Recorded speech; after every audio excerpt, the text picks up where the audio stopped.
안녕하세요, 시니어 여러분. 아침 식사로 베이컨이나 소시지를 자주 드시나요? 바쁜 아침에 프라이팬에 올려놓고 지글지글 굽기만 하면 되니까 정말 간편하죠. 냄새도 좋고 맛도 있어서 많은 분들이 즐겨 드세요. 특히 호텔 조식 뷔페 가면 베이컨이랑 소시지는 빠지지 않는 메뉴잖아요. 간단하고 맛있지만 이 음식이 유방암 위험을 57%나 높인다는 연구 결과가 나왔습니다. 57%라는 숫자 정말 크죠. 절반 이상 위험이 증가한다는 얘기예요. 이건 단순히 조금 위험하다는 수준이 아니에요. 오늘은 우리가 매일 먹는 음식이 건강에 어떤 영향을 미치는지 알아봅니다. 특히 여성분들이 꼭 들어주셨으면 해요. 유방암은 여성암 중 발생률 1위예요. 우리나라 여성 10명 중 1명이 평생 한 번은 유방암을 겪는다고 해요. 그만큼 흔하고 중요한 암이에요. 최근 해외에서 진행된 대규모 연구 결과가 발표됐어요. 여러 나라의 수만 명 여성을 10년 이상 추적 관찰한 연구예요. 이런 장기간 연구는 신뢰도가 높아요. 단기간이 아니라 오랜 기간 관찰했기 때문에 인과관계를 더 명확히 알 수 있거든요. 연구 결과에 따르면 주 1회 이상 가공육을 섭취한 여성은 그렇지 않은 여성보다 유방암 발생 위험이 약 57% 높았습니다. 주 1회면 그렇게 많이 먹는 것도 아니에요. 일주일에 한 번만 먹어도 위험이 이렇게 올라간다는 거예요. 만약 더 자주 먹으면 어떻게 될까요? 주 3회 이상 먹는 여성은 위험도가 더 높아졌어요. 거의 매일 먹는 수준이면 위험이 배가 되는 거죠. 가공육을 먹는 빈도가 높을수록 유방암 위험이 비례해서 증가하는 경향을 보였어요. 가공육이 정확히 뭘까요? 가공육은 신선한 고기를 보존하고 맛을 내기 위해 소금에 절이거나 훈제하거나 발효시키거나 첨가물을 넣어서 만든 고기 제품이에요. 베이컨, 햄, 소시지, 핫도그, 살라미, 육포, 콘비프 같은 것들이 다 가공육이에요. 편의점에서 파는 즉석 소시지, 삼각김밥 속에 들어있는 햄, 피자나 파스타 위에 올라가는 페퍼로니도 가공육이에요. 우리가 생각보다 훨씬 자주 먹고 있는 거예요. 라면에 넣는 햄, 김밥에 들어가는 햄, 샌드위치, 속햄도 마찬가지고요. 왜 가공육이 유방암 위험을 높일까요? 가공육에 들어있는 질산염과 아질산염이 문제예요. 이 물질들은 고기를 보존하고 색을 유지하며 풍미를 더하기 위해 첨가돼요.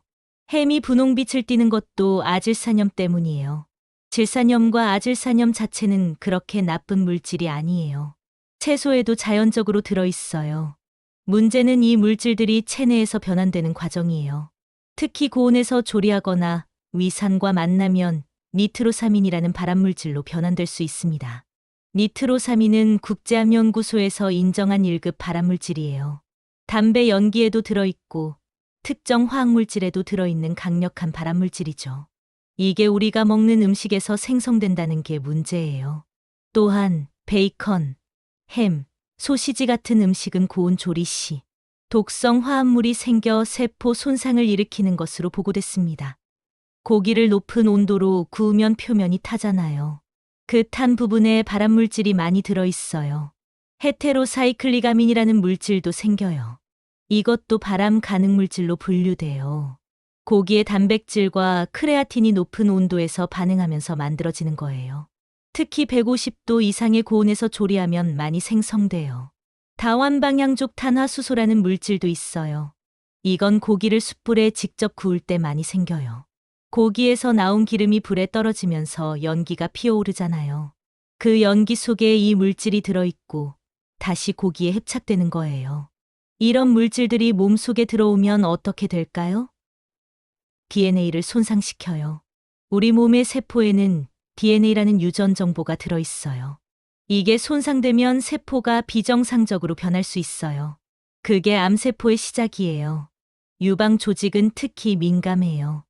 유방은 지방 조직이 많고 호르몬의 영향을 많이 받아요. 발암물질이 축적되기 쉬운 환경이에요. 또 유방세포는 분열이 활발해서 DNA 손상이 생기면 암으로 발전할 가능성이 높아요. 그럼 왜 여성에게 더 위험할까요? 남성도 가공육을 먹으면 대장암이나 위암 위험이 높아져요. 하지만 유방암은 여성에게 압도적으로 많이 발생하는 암이에요. 남성 유방암도 있지만 아주 드물죠. 여성은 호르몬 변화와 체지방 분포의 영향으로 가공육 속 발암물질에 더 민감하게 반응합니다. 여성 호르몬인 에스트로겐이 관여하는 것으로 보여요. 에스트로겐은 유방세포의 성장을 촉진해요. 정상적으로는 문제없지만 발암물질이 있으면 암세포의 성장도 촉진할 수 있어요. 체지방 분포도 영향을 줘요. 여성은 남성보다 체지방률이 높아요. 특히 유방은 거의 지방 조직이죠. 지용성 발암물질은 지방 조직에 축적되는 경향이 있어요. 가공육에 들어있는 여러 물질들이 유방 지방 조직에 쌓이는 거예요. 특히 폐경 이후 여성의 경우 지속적인 염분과 포화 지방 섭취는 유방암뿐 아니라 심혈관 질환 위험도 함께 증가시킵니다. 폐경 후에는 난소에서 여성 호르몬 생산이 멈춰요. 대신 지방 조직에서 소량의 에스트로겐을 만들어요. 비만이 있으면 지방 조직이 많으니까 에스트로겐도 더 많이 만들어져요. 이게 유방암 위험을 높이는 요인이 돼요. 가공육은 칼로리가 높고 포화 지방이 많아서 비만을 유발해요. 또 염분이 많아서 혈압도 올려요. 가공육 100g에는 나트륨이 800mg에서 1000mg 정도 들어있어요. 하루 권장 섭취량이 2000mg니까 가공육 몇 조각만 먹어도 절반 가까이 섭취하는 거예요. 염분을 많이 먹으면 혈압이 올라가고 심장과 혈관에 부담을 줘요. 포화지방도 문제예요. 가공육에는 포화지방이 많이 들어있어요. 포화지방은 혈중 콜레스테롤을 높여요. 나쁜 콜레스테롤인 LDL이 증가하면 혈관 벽에 쌓여서 동맥경화를 일으켜요. 그러면 심근경색이나 뇌졸중 위험이 커지죠. 폐경 후 여성은 에스트로겐이 줄어들면서 혈관을 보호하는 효과가 사라져요. 그래서 심혈관 질환 위험이 급증해요. 여기에 가공육을 자주 먹으면 위험이 더 높아지는 거예요. 그럼 가공육을 절대 먹으면 안 되는 걸까요? 완전히 끊어야 할까요? 이상적으로는 안 먹는 게 가장 좋아요. 하지만 현실적으로 완전히 끊기는 어렵죠. 가끔 외식하다 보면 어쩔 수 없이 먹게 되고 명절이나 모임에서도 나오니까요. 핵심은 빈도를 줄이는 거예요. 매일 먹지 말고 일주일에 한 번 정도로 제한하세요. 아니, 사실 한 달에 한두 번 정도가 더 안전해요. 특별한 날에만 먹는 음식으로 생각하세요. 양도 조절하세요. 한 번 먹더라도 적게 먹으면 위험이 줄어요. 베이컨 서너 줄이 아니라 한 줄만 먹는 식으로요. 소시지도 하나가 아니라 반 개만 먹고 나머지는 다른 반찬으로 채우세요. 조리 방법도 중요해요. 가능하면 낮은 온도로 조리하세요. 바짝 태우지 말고 약한 불에서 천천히 익히세요. 타거나 검게 변한 부분은 절대 먹지 마세요. 그 부분에 발암물질이 집중돼 있거든요. 전자레인지나 찜기를 이용하는 것도 방법이에요. 직접 불에 굽는 것보다 발암물질 생성이 적어요. 물론 맛은 덜하겠지만 건강을 생각하면 이런 조리법이 낫죠. 그럼 가공육 대신 뭘 먹어야 할까요? 예방법으로 식단 관리가 핵심입니다. 가공육 대신 채소, 통곡물, 올리브유 중심의 지중해식 식단이 유방암 예방에 큰 도움이 됩니다. 지중해식 식단이 뭔지 설명드릴게요. 이탈리아, 그리스, 스페인 같은 지중해, 연안 국가들의 전통 식단이에요. 이 지역 사람들이 심혈관 질환이나 암 발생률이 낮다는 게 밝혀지면서 주목받기 시작했어요. 지중해식 식단의 핵심은 식물성 식품이에요. 채소, 과일, 통곡물, 콩류, 견과류를 많이 먹어요. 하루에 채소를 5가지 색깔로 먹는다고 해요. 빨강, 노랑, 초록, 보라, 하양 이렇게요. 올리브유를 주된 지방 공급원으로 써요. 올리브유에는 단일불 포화 지방산이 풍부해요. 이건 좋은 지방이에요. 혈관 건강에 도움이 되고 항염증 효과도 있어요. 엑스트라 버진 올리브유가 가장 좋아요. 생선을 일주일에 2~3번 먹어요. 특히 등푸른 생선이 좋아요. 연어, 고등어, 참치, 정어리 같은 거요. 오메가3 지방산이 풍부해서 심장 건강과 항암 효과에 도움이 돼요. 붉은 고기는 한 달에 몇 번만 먹어요. 소고기나 돼지고기를 매일 먹지 않아요. 먹더라도 작은 양만 먹고 채소와 함께 먹어요. 가공육은 거의 먹지 않고요. 유제품도 적당히 먹어요. 치즈나 요구르트를 매일 조금씩 먹어요. 우유보다는 발효 유제품을 선호해요. 발효 과정에서 유익한 박테리아가 생기거든요. 와인을 적당히 마셔요. 특히 레드와인을 식사와 함께 한두 잔 정도요. 와인에 폴리페놀이 항산화 효과가 있다고 해요. 하지만 과음은 절대 안 돼요. 적당한 양만이 도움이 돼요. 통곡물을 먹어요. 흰 밀가루 빵이나 흰쌀밥보다 통밀빵, 현미밥, 귀리, 퀴노아 같은 통곡물을 선택해요. 식이섬유가 풍부해서 소화 건강에 좋고 혈당도 천천히 올려요. 연구에 따르면 지중해식 식단을 꾸준히 실천한 여성은 유방암 발병률이 최대 30% 낮았습니다. 30%면 상당히 큰 차이예요. 식단만 바꿨는데 암 위험이 이렇게 줄어든다는 건 정말 놀라운 일이에요. 다른 연구에서도 비슷한 결과가 나왔어요. 지중해식 식단을 따르는 여성들은 유방암뿐만 아니라 대장암, 위암 같은 다른 암의 발생률도 낮았어요. 전반적인 사망률도 낮았고요. 또한 신선한 과일, 견과류, 식물성 단백질 섭취가 면역력 향상과 세포 손상을 줄이는 데 효과적입니다. 과일에는 비타민, 미네랄, 항산화 물질이 풍부해요. 이런 물질들이 우리 몸의 세포를 보호해요. 특히 베리류가 좋아요. 블루베리, 딸기, 라즈베리, 블랙베리 같은 거요. 색이 진한 과일일수록 항산화 물질이 많아요. 하루에 한두 가지 과일을 먹으세요. 견과류도 매일 한 줌씩 먹으세요. 아몬드, 호두, 피스타치오, 캐슈넛 같은 거요. 불포화 지방산, 비타민이, 섬유질이 풍부해요. 간식으로 과자 대신 견과류를 드세요. 식물성 단백질도 중요해요. 고기만 단백질 공급원이 아니에요. 콩, 렌틸콩, 병아리콩, 완두콩 같은 콩류에도 단백질이 풍부해요. 두부, 템페, 두유도 좋은 식물성 단백질이에요. 콩은 이소플라본이라는 식물성 에스트로겐을 함유하고 있어요.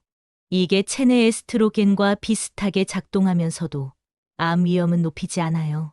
오히려 유방암 예방에 도움이 된다는 연구 결과가 많아요. 아시아 국가 여성들이 서양 여성보다 유방암 발생률이 낮은 이유 중 하나가 콩 섭취 때문이라는 분석도 있어요. 우리나라도 전통적으로 된장, 청국장, 두부 같은 콩식품을 많이 먹었죠. 식이섬유도 중요해요. 채소, 과일, 통곡물, 콩류의 풍부한 식이섬유는 장 건강을 도와요. 장내 유익균을 늘리고 발암물질을 빨리 배출시켜요. 하루 25g에서 30g 정도 섭취하는 게 좋아요. 물도 충분히 마시세요. 하루 2리터 정도요. 물은 체내 독소를 배출하는 데 도움이 돼요. 특히 아침에 일어나서 물 한 잔, 식사 전후에 물 한 잔씩 마시는 습관을 들이세요. 운동도 빼놓을 수 없어요. 규칙적인 운동은 유방암 위험을 줄여요. 일주일에 150분 이상 중등도 운동을 하세요. 빠르게 걷기, 자전거 타기, 수영 같은 거요. 하루 30분씩 주 5회면 충분해요. 운동하면 체중이 조절되고 호르몬 균형이 맞춰지고 면역력이 높아져요. 또 스트레스가 줄고 기분이 좋아져요. 이 모든 게 암 예방에 도움이 돼요. 체중 관리도 중요해요. 비만은 유방암의 주요 위험 요인이에요. 특히 폐경 후 비만은 더 위험해요. 적정 체중을 유지하려고 노력하세요. BMI를 25 미만으로 유지하는 게 좋아요. 금연은 필수예요. 담배는 모든 암의 위험을 높여요. 유방암도 예외가 아니에요. 직접 흡연뿐만 아니라 간접 흡연도 피해야 해요. 술도 조절하세요. 알코올은 에스트로겐 수치를 높여서 유방암 위험을 증가시켜요. 하루 한 잔 이하로 제한하는 게 좋아요. 가능하면 안 마시는 게 가장 좋고요. 정기 검진도 받으세요. 40세 이상 여성은 2년에 한 번 유방암 검진을 받아야 해요. 유방 촬영술로 조기에 발견하면 완치율이 높아요. 가족력이 있으면 더 자주, 더 일찍 검진 받으세요. 자가 검진도 중요해요. 매달 한 번씩 스스로 유방을 만져보세요. 생리가 끝나고 일주일 후가 좋아요. 거울 앞에서 유방의 모양을 관찰하고 손으로 만져서 멍울이 있는지 확인하세요. 스트레스 관리도 필요해요. 만성 스트레스는 면역력을 떨어뜨리고 호르몬 불균형을 일으켜요. 명상, 요가, 취미 생활로 스트레스를 풀어주세요. 충분한 수면도 중요해요. 하루 7시간에서 8시간 자세요. 잠을 잘 자야 멜라토닌이라는 호르몬이 충분히 분비돼요. 멜라토닌은 항산화 작용을 하고 면역력을 높여요. 환경 호르몬 노출도 줄이세요. 플라스틱 용기에 뜨거운 음식을 담지 말고 일회용 플라스틱 사용을 줄이세요. 화장품이나 세제도 화학물질이 적은 제품을 선택하세요. 모유 수유를 했다면 유방암 위험이 낮아져요. 모유 수유 기간이 길수록 위험이 더 줄어들어요. 아직 자녀가 어리다면 가능한 한 모유 수유를 하세요. 늦은 첫 출산이나 출산 경험이 없는 것도 위험 요인이에요. 하지만 이건 개인의 선택이니까 강제할 수는 없죠. 다만 이런 경우라면 다른 위험 요인들을 더 철저히 관리해야 해요. 호르몬 대체요법을 받고 있다면 의사와 상의하세요. 폐경 증상 완화를 위해 호르몬제를 쓰는 경우가 있는데 장기간 사용하면 유방암 위험이 높아질 수 있어요. 최소 용량, 최단 기간만 사용하세요. 경구 피맥도 오래 쓰면 위험이 조금 올라가요. 하지만 중단하면 위험이 다시 낮아지니까 너무 걱정하지는 마세요. 필요하면 쓰되 정기 검진은 꼭 받으세요. 가족력이 있으면 유전자 검사를 고려해 보세요. BRCA1이나 BRCA2 유전자 변이가 있으면 유방암 위험이 크게 높아져요. 안젤리나 졸리가 예방적 유방절제술을 받은 것도 이 유전자 때문이었죠. 유전자 변이가 확인되면 더 적극적인 예방 조치를 취할 수 있어요.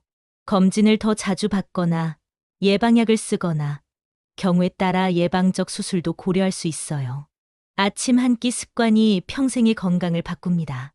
아침에 뭘 먹느냐가 그날의 컨디션을 좌우하고 매일의 식습관이 쌓여서 몇 년, 몇십 년 후의 건강을 결정해요. 맛보다는 안전을, 편리함보다는 꾸준함을 선택하세요. 베이컨이 맛있는 건 사실이에요. 하지만 그 맛이 건강보다 중요할까요? 당장은 편하지만 나중에 후회할 수 있어요. 오늘 식탁의 선택이 내일의 건강을 결정합니다. 지금 당장 베이컨 한 조각을 먹는다고 내일 암에 걸리는 건 아니에요. 하지만 매일매일의 선택이 쌓여서 10년, 20년 후의 결과를 만들어요. 가공육 대신 채소와 통곡물로 시작하는 아침. 그게 진짜 건강식의 첫걸음입니다. 내일 아침부터 바꿔보세요. 베이컨 대신 삶은 달걀을 드세요. 소시지 대신 두부구이를 드세요. 흰빵 대신 통밀빵을 드세요. 샐러드에 올리브유를 뿌리고 과일을 한두 가지 추가하세요. 견과류 몇 알을 곁들이고 녹차나 허브티를 마시세요. 이런 아침을 매일 먹으면 몸이 달라지는 걸 느낄 거예요. 처음에는 입맛이 심심할 수 있어요. 가공육의 짠맛과 감칠맛에 익숙해져 있으니까요. 하지만 2주에서 3주만 지나면 적응돼요. 오히려 가공육이 너무 짜고 느끼하게 느껴질 거예요. 가족들도 함께 실천하면 좋아요. 혼자 건강식을 하려면 어렵지만 가족 모두가 함께하면 쉬워져요. 아이들에게도 좋은 식습관을 가르쳐 줄 수 있고요. 외식할 때도 선택을 잘하세요. 메뉴를 고를 때 가공육이 적게 들어간 걸 선택하세요. 샐러드 바가 있으면 채소를 많이 담으세요. 피자를 먹더라도 페퍼로니 대신 야채 피자를 선택하세요. 장을 볼 때도 식품 라벨을 확인하는 습관을 들이세요. 원재료명을 보면 어떤 첨가물이 들어있는지 알 수 있어요. 아질산나트륨, 질산나트륨이 표시돼 있으면 가공육이에요. 가능하면 피하세요. 냉장고를 정리하세요. 가공육이 눈에 띄는 곳에 있으면 자꾸 먹게 돼요. 냉장고 맨 앞에는 채소와 과일을 두세요. 신선한 식재료가 보이면 자연스럽게 그걸 선택하게 되거든요. 요리하는 방법도 배워보세요. 건강한 재료로 맛있게 요리하는 법을 익히면 가공육 없이도 충분히 만족스러운 식사를 할 수 있어요. 요즘은 유튜브나 인터넷에 좋은 레시피가 많아요. 대체 식품을 활용하세요. 베이컨 대신 구운 버섯이나 가지를 쓸 수 있어요. 훈제 향을 내고 싶으면 훈제 파프리카 가루를 쓰세요. 소시지 대신 두부나 템페로 만든 식물성 소시지도 있어요. 아침에 시간이 없다면 전날 밤에 미리 준비하세요. 샐러드 재료를 썰어 놓거나 과일을 씻어 놓거나 달걀을 삶아 놓으면 아침에 간편하게 먹을 수 있어요. 오트밀을 우유에 불려 놓았다가 아침에 과일만 얹어 먹는 것도 좋아요. 식사 일기를 써보는 것도 도움이 돼요. 매일 뭘 먹었는지 기록하면 자신의 식습관을 객관적으로 볼 수 있어요. 가공육을 얼마나 자주 먹는지, 채소는 충분히 먹는지 확인할 수 있죠. 목표를 세우세요. 이번 달은 가공육을 일주일에 한 번만 먹겠다. 다음 달은 한 달에 2번만 먹겠다. 이런 식으로 점진적으로 줄여나가세요. 갑자기 완전히 끊으려고 하면 스트레스 받고 실패하기 쉬워요. 작은 성공을 축하하세요. 일주일 동안 가공육을 안 먹었다면 스스로를 칭찬해 주세요. 가족들도 격려해 주세요. 긍정적인 피드백이 습관을 유지하는 데 도움이 돼요. 영양사나 의사와 상담하는 것도 고려해 보세요. 개인의 건강 상태, 나이, 활동량에 맞는 맞춤형 식단을 짜줄 수 있어요. 특히 다른 질환이 있거나 약을 먹고 있다면 전문가의 조언이 필요해요. 지역 보건소에서 영양 교육 프로그램을 운영하는 곳도 많아요. 무료이거나 저렴한 비용으로 영양 상담을 받을 수 있어요. 요리 교실을 운영하는 곳도 있으니 알아보세요. 계절에 맞는 식재료를 활용하세요. 제철 채소와 과일은 영양가도 높고 맛도 좋아요. 봄에는 나물, 여름에는 토마토와 오이, 가을에는 버섯과 고구마, 겨울에는 배추와 무를 활용하세요. 집에서 키우는 텃밭이 있다면 더 좋아요. 직접 키운 채소는 애착도 생기고 신선해요. 베란다에서 작은 화분으로 상추나 허브를 키우는 것도 가능해요. 음식을 대하는 마음가짐도 중요해요. 음식은 단순히 배를 채우는 게 아니라 몸을 치유하고 건강을 만드는 약이에요. 매 끼니를 소중하게 여기고 감사하는 마음으로 먹으세요. 천천히 먹는 습관도 들이세요. 급하게 먹으면 과식하기 쉽고 소화도 안 돼요. 한 입 먹고 20번에서 30번 씹으세요. 음식의 맛을 음미하면서 천천히 먹으면 적은 양으로도 만족감을 느낄 수 있어요. 유방암은 예방 가능한 암이에요. 모든 유방암을 막을 수는 없지만 생활 습관을 바꾸면 위험을 크게 줄일 수 있어요. 가공육을 피하는 것도 그중 하나예요. 연구 결과들이 계속 나오고 있어요. 가공육과 암의 관계는 이제 확실히 입증됐어요. 세계보건기구도 가공육을 1급 발암물질로 분류했어요. 담배와 같은 등급이에요. 물론 가공육을 먹는다고 무조건 암에 걸리는 건 아니에요. 위험이 높아진다는 거죠. 그리고 그 위험을 줄이는 건 우리의 선택에 달려 있어요. 여러분의 몸은 여러분이 먹은 음식으로 만들어져요. 좋은 음식을 먹으면 좋은 세포가 만들어지고 나쁜 음식을 먹으면 나쁜 영향을 받아요. 음식이 곧 약이고 약이 곧 음식이에요. 음식은 즐거움이기도 하지만 건강의 기초예요. 맛있게 먹되 건강하게 먹으세요. 가공육의 유혹을 뿌리치고 신선한 식재료의 참맛을 즐기세요.